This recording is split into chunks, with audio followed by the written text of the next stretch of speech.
오늘의 헤드라인입니다. 막대한 예산이 필요한 우주 개발은 과거 정부 주도로 이뤄졌지만 이제는 혁신적인 기술을 가진 민간 기업이 우주 산업을 이끌고 있습니다. 인류 달 착륙 50주년을 맞아 준비한 특별 우주 기회. 오늘은 새롭게 등장한 민간 우주 기업들을 만나봅니다. 세계보건기구 WHO가 영유아의 전자기기 노출 가이드라인을 처음으로 제시했습니다. 2살에서 4살 어린이에게는 하루 60분 이상 스마트폰을 보여줘선 안 되며 1살 이하의 영아는 전자기기 화면에 아예 노출되지 않아야 한다고 강조했습니다. 치사율 100%인 아프리카 돼지열병이 중국 전역에 확산하면서 국내는 물론 국제 돼지고기 값이 급등하고 있습니다. 세계 최대 돼지고기 소비국인 중국이 돼지고기 수입을 크게 늘리고 있어 공급 부족 사태가 한동안 이어질 전망입니다. 5조 원이 넘는 정부의 연구개발 예산을 관리 집행하고 인재 양성을 지원하는 곳이 바로 한국연구재단입니다. 오늘 주민피플 시간에는 건강한 연구 생태계를 만들기 위해 노력하는 한국연구재단의 노정혜 이사장과 함께하겠습니다.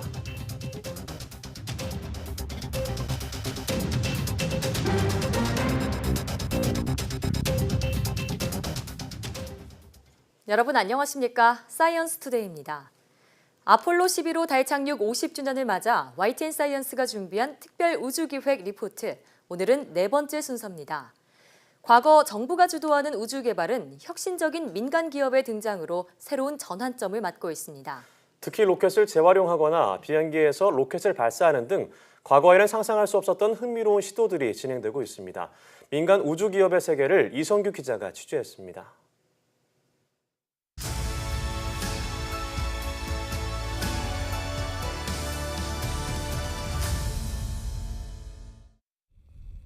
미국의 대표적인 민간 우주기업 스페이스X입니다.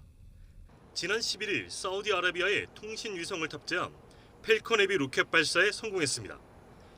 이번 발사에서 사상 처음으로 로켓 3기를 모두 회수하며 재활용 로켓의 명가임을 증명했습니다. 천사의 도시를 뜻하는 미국 캘리포니아주 로스앤젤레스. 로스앤젤레스에는 세계 최초로 로켓 재활용에 성공한 스페이스X 등 수많은 우주기업들이 몰려 있습니다. 이들 기업들은 이전에는 불가능했던 혁신적인 아이디어로 새로운 우주 시대를 예고하고 있습니다. 또 다른 민간 업체는 대형 비행기 날개에 소형 로켓을 달아 지상 10km 상공에서 로켓 발사를 준비하고 있습니다. 지구 중력이 작은 공중에서 로켓을 쏘면 연료를 줄일 수 있고 비용도 절감되기 때문입니다. Before the technology evolved with the small satellites, you would have big satellites where it's impossible to fit into a smaller rocket. That doesn't require as much propulsion system to get to a low Earth orbit or anywhere else. 마치 이글루처럼 보이는 독특한 외관의 집. 미래 화성의 우주인이 생활할 거주지를 디자인한 겁니다. 이 디자인은 최근 나사 공모전에서 10위 안에 들었습니다. For the mission to be successful, we cannot provide them only the place to live that is designed for robots. So we are here to really contribute the idea of human psyche, the health, and the comfort of everyday life. 과거 냉전 시대 군비 경쟁으로 촉발된 우주 개발. 반세기가 넘게 지난 지금 번뜩이는 아이디어로 무장한 기업들이 뛰어들면서 상업용 우주 시대가 활짝 열리고 있습니다. YTN 사이언스 이성규입니다. 미 항공우주국 나사가 허블 우주망원경 발사 29주년을 기념해 남쪽 개 성운의 사진을 공개했습니다. 남쪽 개 성운은 2개의 반구를 붙여놓은 모래시계 모양인데 안쪽에도 작은 반구 모양이 있습니다. 사진에서 붉은색 부분은 황, 녹색 부분은 수소로 구성됐습니다. 지구로부터 7,000광년 떨어진 남쪽 개 성운은 1967년 처음으로 학계에 보고됐는데 1999년 허블 우주망원경의 관측으로 모래시계 모양의 복잡한 내부 구조가 드러났습니다. 허블 우주망원경은 1990년 4월 24일 발사된 이후 지금까지 43,500여 개 전체를 150만 회 이상 관측했습니다. 세계보건기구 WHO는 2살에서 4살 어린이의 경우 스마트폰 등 전자기기 화면에 노출되는 시간이 하루 60분을 넘지 않는 것이 좋다고 밝혔습니다. 특히 1살 이하 유아의 경우는 전자기기 화면에 아예 노출되지 않도록 할 것을 권장했습니다. WHO가 처음으로 밝힌 권장 가이드라인 내용을 박상남 기자가 보도합니다. WHO 세계보건기구가 어린이의 전자기기 화면 노출과 관련한 가이드라인을 처음으로 제시했습니다. 그러면서 적절한 신체 활동과 충분한 수면이 보장돼야만 비만과 각종 질병을 예방할 수 있다는 점을 강조했습니다. WHO는 우선 전자기기 화면 노출 시간에 대한 가이드라인에서 2살에서 4살까지의 어린이의 경우 하루 60분을 넘지 않도록 할 것을 권장했습니다. For 2-year-olds, screen time should be, if possible, less than 1 hour, 60 minutes per day, and less is better. For slightly older children, the 3 to 4-year-olds, again, we're looking for 180 minutes or 3 hours of physical activity during the day. WHO는 특히 1살 이하의 유아는 이러한 전자기기 화면에 아예 노출되지 않도록 하는 것이 바람직하다고 밝혔습니다. WHO가 밝힌 가이드라인엔 스마트폰은 물론 텔레비전, 컴퓨터, 비디오 게임 기기 사용 시간이 모두 포함됐습니다. WHO는 그러면서 어린 시절부터 되도록 활동적인 시간을 많이 가지는 것이 중요하다고 강조했습니다. 어렸을 때 형성되는 건강한 신체 활동과 수면 습관이 소아 비만을 예방하고 성인이 됐을 때 신체적, 정신적 건강을 좌우한다는 것입니다. And the widest context here is the rising levels of overweight and obesity and the increasing levels of physical inactivity. Currently today, 1 in 3 adults are overweight or obese. 1 in 4 adults do not do enough physical activity. WHO는 2017년 편은 보고서에서 전 세계 비만 어린이와 청소년 수가 저소득 국가 중심으로 40년 동안 10배 이상 늘어 1억 2천만 명에 달한다고 밝혔습니다. 또한 어린이, 청소년에게 잠이 부족한 것은 TV 시청, 비디오 게임과 연관이 있는 것으로 나타났다고 덧붙였습니다. YTN 박상남입니다. 오는 2021년 4월부터 유럽연합 EU의 식품에선 트랜스지방의 양이 전체 지방량의 2% 이내로 제한됩니다. EU는 유럽에서 식품 함유 트랜스지방량을 이처럼 제한하는 것을 골자로 한 규정을 채택했다고 EU 행정부 격인 집행위원회가 밝혔습니다.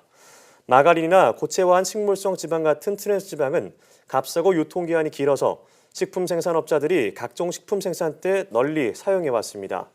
하지만 세계보건기구 WHO는 트랜스지방이 심혈관 질환과 관련이 깊어 연간 50만 명 이상의 조기 사망을 유발하는 것으로 지목하고 있습니다. EU 집행위는 발표문에서 이번 조치는 소비자의 건강을 보호하고 더 건강한 식품 선택권을 제공하기 위한 목적이라고 밝혔습니다. 이달 들어 국제 돼지고기 값이 가파르게 오르고 있습니다. 세계 최대의 돼지고기 소비국인 중국에 강한 돼지 전염병이 돌면서 공급 부족 사태가 발생했기 때문입니다.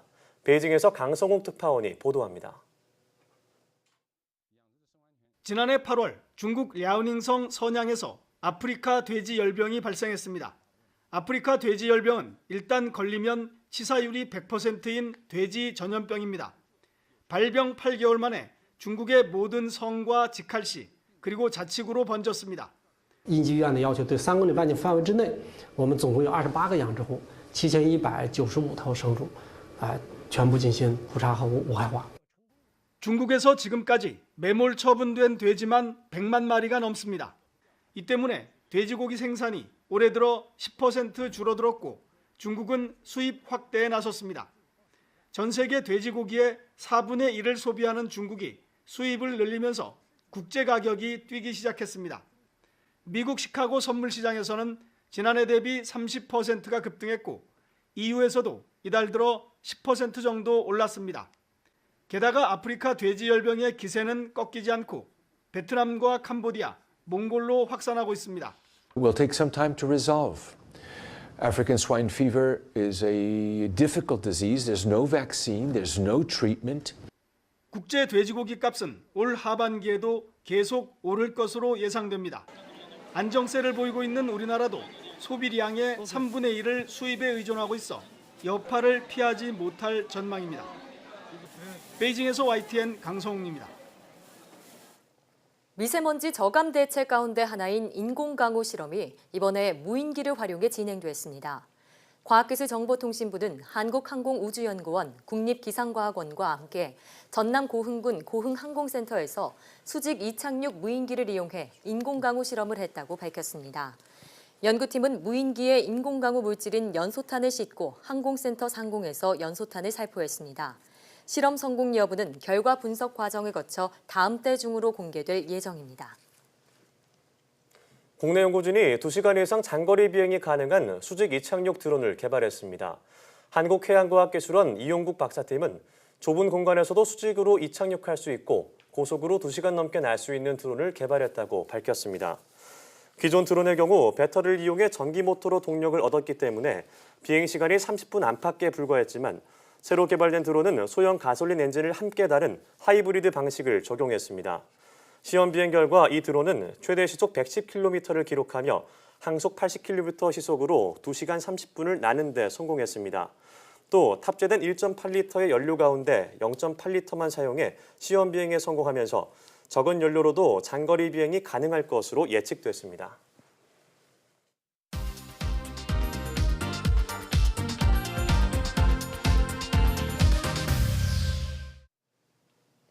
과학의 달을 맞아 4월 한 달 동안 주민피플에서는 과학계 주요 인사를 모시고 다양한 과학계 현안에 대해 이야기 나눠보고 있습니다. 오늘은 마지막으로 연구개발과 인력 양성, 국제협력 등 정부 R&D 예산의 4분의 1 이상을 운영하는 한국연구재단 노정혜 이사장과 함께하겠습니다. 어서 오세요. 네, 반갑습니다. 네, 반갑습니다. 자, 지난해 7월 취임 이후로 정말 바쁜 일정을 보내고 계신 걸로 알고 있는데 일단 오늘 이렇게 출연해 주셔서 감사하고요. 자, 이 연구재단이 어떤 일을 하는지 좀 생소하실 시청자분들을 위해서 간략하게 소개 부탁드리겠습니다. 네.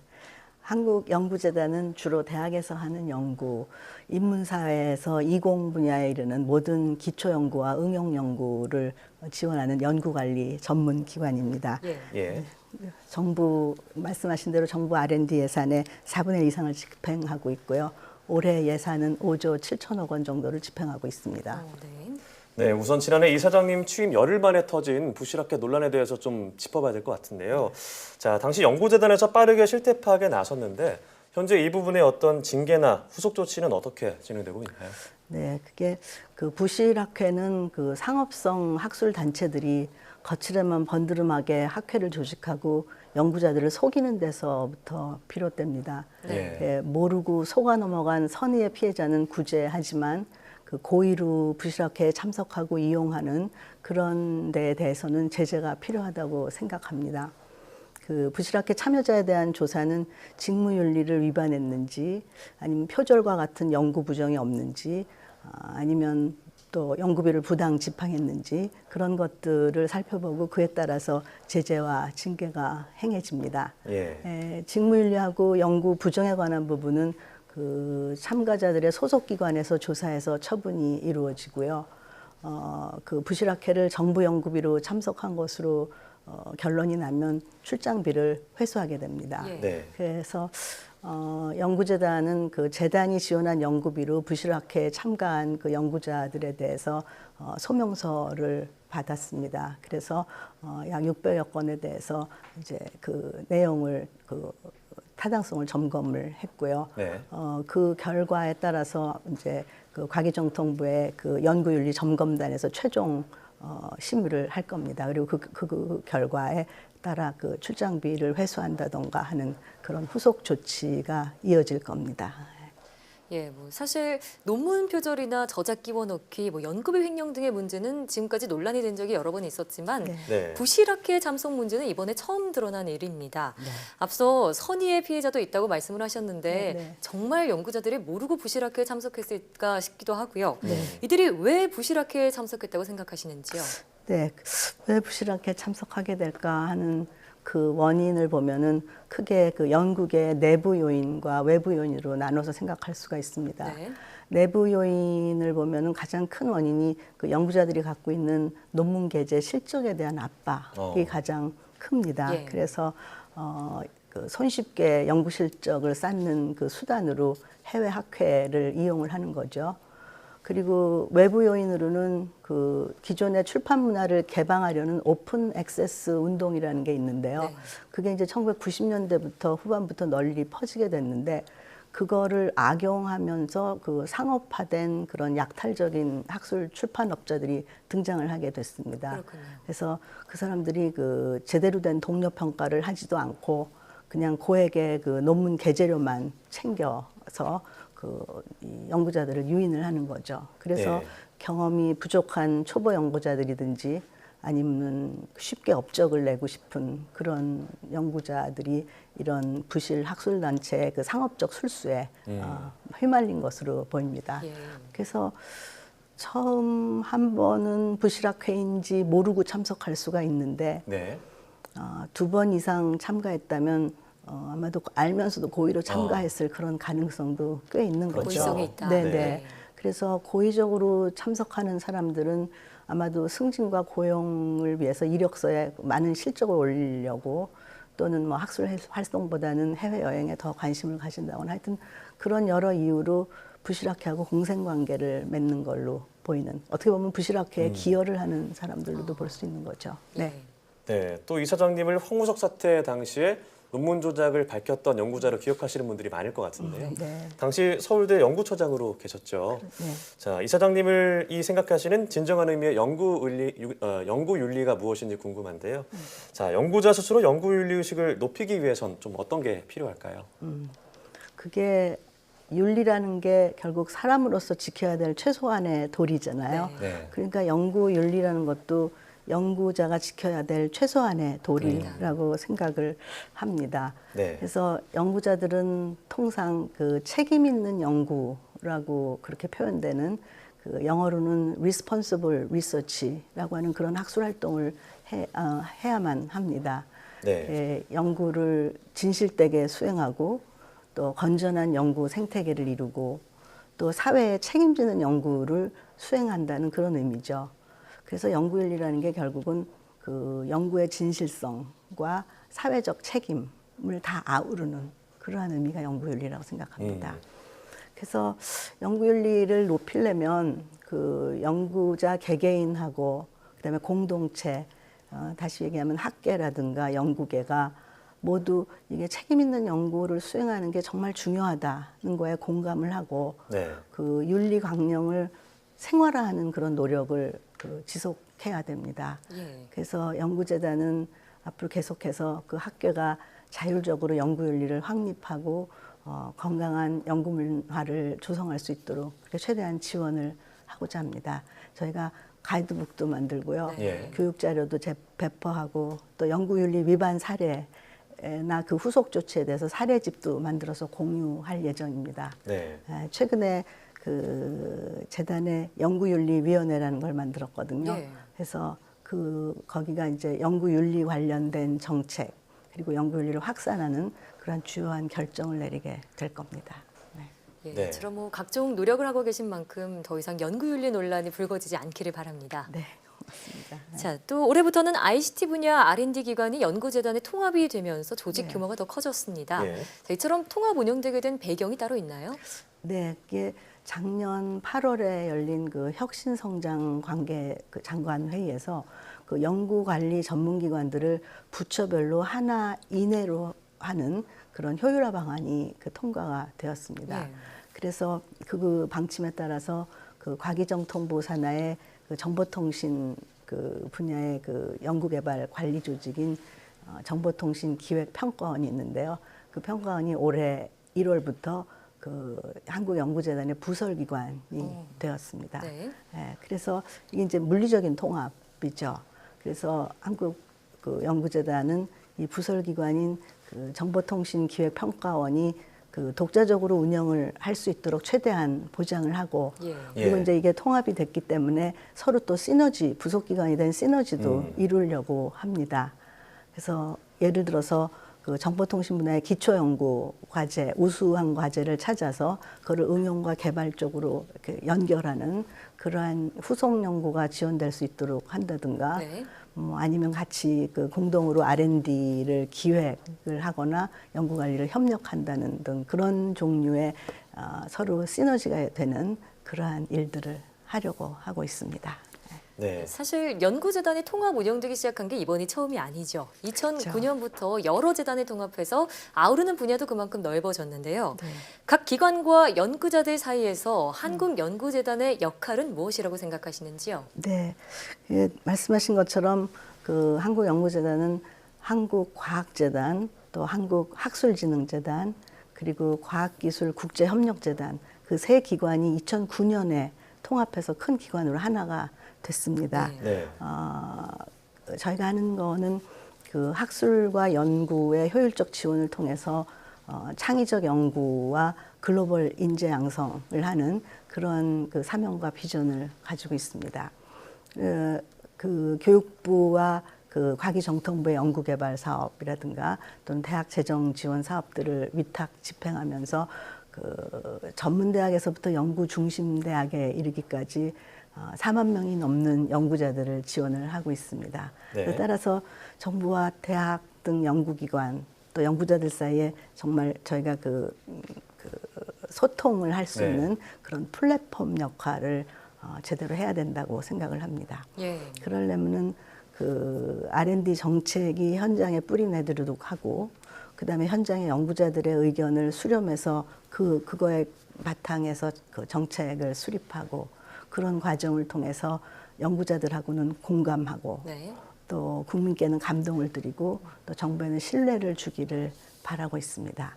그래서 좀 더 구체적으로 말씀드리면 저희가 하는 일이 창의적인 연구들을 공정하고 전문적으로 평가하고 네. 또 연구자들이 그 책임 있는 연구에 몰입할 수 있는 그런 환경과 풍토를 지원할 수 있어야 된다고 생각합니다. 네. 그리고 연구 성과를 국민들 눈높이에 맞춰서 전달해서 그 국민들이 연구 성과에 공감을 하고 네. 또 국민들의 삶 속에서 그 연구 성과가 체감될 수 있도록 그런 역할을 해야 되겠죠. 그래서 지난 10년간 연구재단이 이런 역할을 제대로 했는지 예. 사실은 통합한 지 10년이 됐으니까 이제 그것을 돌아보고 또 앞으로 10년간 어떤 위상과 역할을 감당해야 하는지를 현재 여러 관련자들과 또 직원들과 함께 네. 그 의견을 모색을 하고 있습니다. 그동안은 그 국내 연구 지원 기관을 선도했던 기관의 위상이었지만 예. 여기서 한 단계 한 걸음 더 나가서 정말 세계적인 수준의 그런 연구 지원 기관으로 도약할 수 있도록 노력하겠습니다. 네. 참 그동안 뭐 여성 연구자, 지역 연구자 그리고 생애적 연구자와 같은 어떤 새로운 연구과제 사업들이 많이 만들어졌었는데 네. 자 올해 새롭게 계획하고 있는 연구과제 사업이 있다면 어떤 게 있는지 좀 간략하게 설명 부탁드리겠습니다. 네.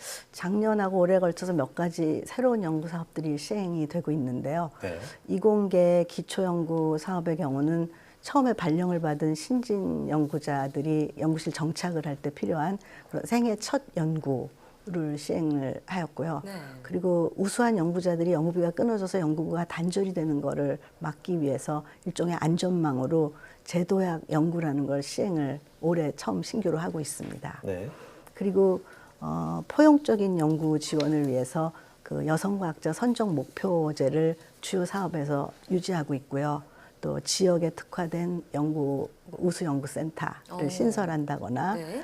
아니면 그 비전임 교원, 요즘 시간 강사 문제가 굉장히 되고 있는데 그 비전임 교원을 대상으로 한 창의 도전 연구 이런 것들을 올해 새로 시행을 하려고 합니다.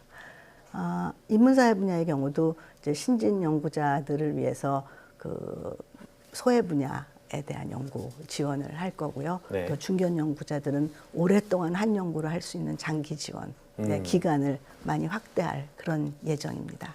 네.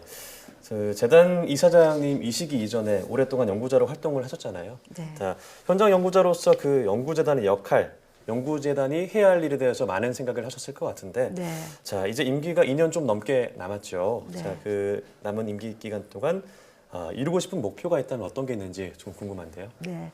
제 생각에 그 연구재단이 단순히 그 정부의 연구개발 예산을 위탁 집행하고 그 연구비 관리를 하는 그런 소극적인 역할에서 네. 벗어나서 그 우리나라에 꼭 필요한 연구를 제대로 할 수 있는 그런 연구 생태계를 이루는데 기여하기를 바라고 있습니다. 예.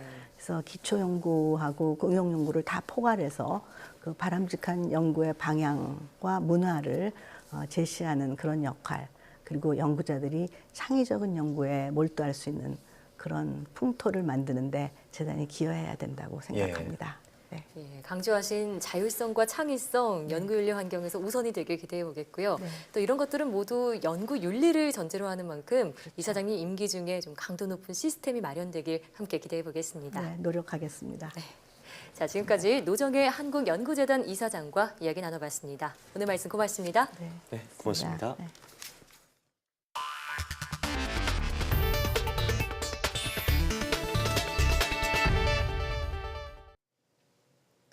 사람의 뇌파만을 이용해 음성을 합성하는 기술이 나왔습니다. 미 샌프란시스코 캘리포니아대 연구진은 인공지능을 활용해 뇌파를 음성으로 합성하는 기술을 개발했다고 밝혔습니다. 이 기술은 사람의 뇌에 부착된 전극으로 입술과 혀 등 조음기관의 뇌파를 읽어낸 다음 여기서 발생한 신호를 바탕으로 인공지능이 조음기관의 운동을 추정하는 겁니다. 이 기술로 합성된 음성은 정확도가 47에서 69% 정도였습니다. 기술이 상용화되면 의사소통이 힘든 환자와도 간단한 대화가 가능해질 것으로 기대됩니다. 이번 연구 결과는 국제학술지 네이처 최신호에 실렸습니다. 나쁜 콜레스테롤로 불리는 저밀도 지단백 콜레스테롤을 제대로 관리하지 못하면 뇌졸중 위험이 2배 이상 높아지는 것으로 나타났습니다. 부산대 약학대 연구팀은 2007년부터 2011년까지 이상 재질혈증 환자 6만 9천여 명을 2년 이상 추적 관찰해 이런 사실을 확인했다고 밝혔습니다. 연구 결과를 보면 저밀도 지단백 콜레스테롤 수치를 국내외 가이드라인인 데시리터당 70mg까지 낮추지 못한 환자는 심혈관 질환 발생률이 일반인보다 2.6배 높았습니다. 여기서 서혜선 부산대학교 약학대 교수의 자세한 이야기 들어보겠습니다. 심혈관계 질환 위험군에 따라서 목표로 하는 LDL 콜레스테롤 수치가 있는데 이러한 목표 수치를 도달한 사람과 도달하지 않은 사람들을 비교해서 심혈관 질환 발생률이 어떠했는지 분석한 연구입니다. 그 결과 LDL 콜레스테롤 목표 수치에 도달하지 못한 환자에서는 심혈관 질환 발생률이 그 목표 수치에 도달한 환자보다 약 2배 이상 높은 것으로 나타났습니다. 이번 연구 결과에 따르면 LDL 콜레스테롤은 여러 심혈관 질환 중에 허혈성 뇌졸중과 가장 큰 연관성이 있는 것으로 보입니다. 막 창업한 회사나 벤처기업은 자금도 문제지만 마케팅 장벽에 막혀 고통받곤 합니다. 기술력은 있는데 판로가 없어 어려움을 겪는 신생기업을 돕기 위해 나라장터 엑스포가 열리고 있습니다. 이정우 기자입니다. 속도가 빠르고 가격은 낮춘 3D 프린터입니다. 일반 3D 프린터보다 최대 30배나 빠른데 국내 벤처기업이 만들었습니다. 조달청이 운영하는 인터넷 전용몰 벤처나라 등을 통해 시장을 넓혀 나가고 있습니다.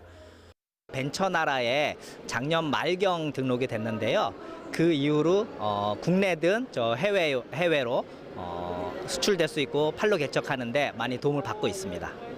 창업 벤처기업의 공공조달시장 진입과 판로 확보를 돕기 위한 코리아 나라장터 엑스포에 올해도 혁신적인 제품들이 선보였습니다. 국가 R&D 사업으로 개발된 군사용 드론, 자재나 공사비 정보가 입력된 3차원 공공건축물 VR 체험, 자율주행차 등 반짝이는 신기술이 제품으로 나와 공공조달시장 문을 두드렸습니다.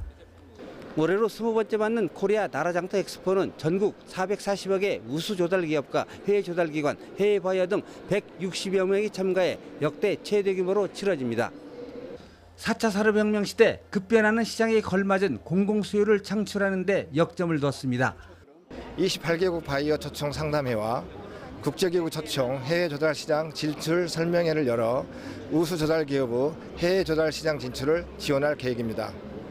사흘간 이어지는 나라장터 엑스포가 신기술, 신제품의 조달 시장 진출을 돕고 판로를 개척하는 자리가 되고 있습니다. YTN 이정호입니다. 창업에서 제품의 해외 진출까지 한자리에서 도와주는 글로벌 스타트업 캠퍼스가 기업 활동에 큰 도움을 주고 있습니다. 특히 우리나라에 진출해 있는 해외 유명 대학까지 힘을 합쳐 선순환 모델을 만들고 있습니다. 이기정 기자의 보도입니다. 속이 훤히 보이는 투명 디스플레이는 모니터 역할도 가능해 차세대 디스플레이로 각광받고 있습니다. 국내에 들어와 있는 글로벌 대학 교수와 학생들이 아이디어 회의를 하고 펀드 조성도 도와 해외 진출에 성공한 우수 사례로 꼽힙니다. 수출할 나라의 문화적 차이를 극복하고 해결책을 제품 속에 녹여낸 것이 큰 도움이 됐습니다. The conflicts and the differences in culture and buying habits. Because of that, I think that our students in Conflict Now Resolution give some great ideas of how to avoid conflicts. 미국 실리콘밸리의 기업 컨설팅 회사도 송도 캠퍼스에 입주해 있습니다. 간단한 조작으로 미세먼지 수치를 파악하는 초소형 환경 제품을 비롯해 IoT와 블록체인 기술을 활용해 건강 프로그램을 상품화시킨 제품도 세계 시장 진출을 꾀하고 있습니다. 차량용 배터리 팩을 만드는 이 회사는 글로벌 캠퍼스의 인적 자원을 지원받아 다양한 제품을 만들어냈습니다. 친환경 정책에 발맞춰 올해 전기 배터리 2,000세트 이상을 납품할 예정입니다. 글로벌 스타트업 캠퍼스를 앞으로도 인천시와 우리 인천 테크노파크는 집중적으로 육성해갈 그런 계획입니다. 아이디어를 창업으로 연결하고 해외 진출을 위한 마케팅과 투자 유치까지 한 곳에서 해결하는 글로벌 스타트업 캠퍼스. 인천시는 송도 국제도시의 강점을 활용해 앞으로 5년 동안 회사 200개를 육성하고 좋은 일자리 10,000개를 만들겠다는 계획입니다. YTN 이기정입니다. 삼성전자가 비메모리 반도체 사업에 130조 원이 넘는 돈을 투자하기로 했습니다. 메모리 반도체 분야에 편중된 국내 반도체 산업의 경쟁력을 키우기 위해 정부도 조만간 육성책을 내놓을 예정입니다. 홍선기 기자가 보도합니다. 삼성전자의 올해 1분기 영업이익은 지난해 같은 기간보다 절반 이하로 떨어졌습니다. 가장 큰 이유는 반도체 사업 부진, 그 가운데서도 주력 수출품인 메모리 반도체 가격의 하락 때문입니다. 삼성전자가 이처럼 메모리 가격에 좌우되는 반도체 사업의 경쟁력을 키우기 위해 시스템 반도체 사업에 100조 원이 넘는 돈을 투자하기로 했습니다. 시스템 반도체는 주로 데이터를 처리하는 반도체로 데이터를 저장하는 메모리 반도체와 비교해서 비메모리 반도체로 통합니다. 시스템 반도체 제품으로는 CPU를 비롯해 스마트폰과 자율주행차 등 종류도 다양하고 메모리 시장보다 1.5배나 규모가 큽니다. 삼성전자는 이 같은 시장을 개척하기 위해 오는 2030년까지 시스템 반도체 연구 개발과 시설 투자에 133조 원을 쏟아붓기로 했습니다. 또 연구 개발과 제조 전문 인력 15,000명을 직접 고용해서 경쟁력을 높이겠다고 밝혔습니다. 이와 함께 규모가 영세한 국내 반도체 중소기업과의 상생을 위해 시스템 반도체의 인프라와 기술력을 공유하는 계획도 내놨습니다. 삼성전자의 이 같은 시스템 메모리 반도체 투자 계획은 지난달 문재인 대통령의 국무회의 주문과 궤를 같이 합니다. 메모리 반도체에 비해 상대적으로 경쟁력이 취약한 비메모리 반도체 분야의 경쟁력을 높여 메모리 반도체 편중 현상을 완화하는 방안도 신속히 마련해 주기 바랍니다. 이런 가운데 정부도 다음 주쯤 시스템 반도체를 비롯한 비메모리 반도체 육성 방안을 발표할 것으로 알려졌습니다. YTN 홍성기입니다. LG전자가 국내 스마트폰 생산 중단을 공식화하고 생산 라인을 베트남으로 이전하기로 했습니다. LG전자는 경기도 평택의 스마트폰 생산 라인을 베트남 하이퐁에 있는 LG 하이퐁 캠퍼스로 통합 이전하고 평택 스마트폰 생산 인력은 창원 생활가전 생산 공장으로 재배치한다고 밝혔습니다. 그러면서 창원 사업장으로 배치되는 직원들에겐 특별 융자 등 주택 마련과 거주에 대한 지원을 할 예정이라며 세부 지원에 대해선 노조와 협의할 것이라고 설명했습니다. LG 측은 이번 결정이 글로벌 스마트폰 시장 침체 상황에서 스마트폰 사업의 수익성을 개선하고 생활 가전 분야에서 새로운 수요가 지속적으로 증가하는 데 따른 경영 효율화 방안이라고 덧붙였습니다.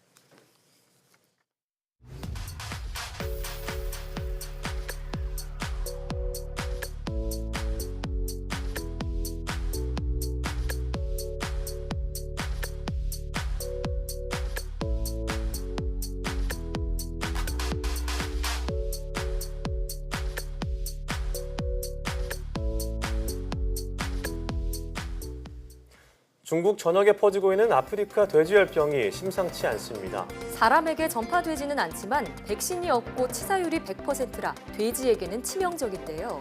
한국은 국토가 좁고 양돈 농가가 붙어 있어서 바이러스가 전파되면 큰 타격이 불가피한데요. 발생국으로의 여행은 자제하고 발생국의 소시지나 육포 등은 국내로 반입하지 않는 등 철저한 예방이 필요하겠습니다. 네, 사이언스 투데이 오늘 저희가 준비한 소식은 여기까지입니다. 함께해 주신 여러분 고맙습니다.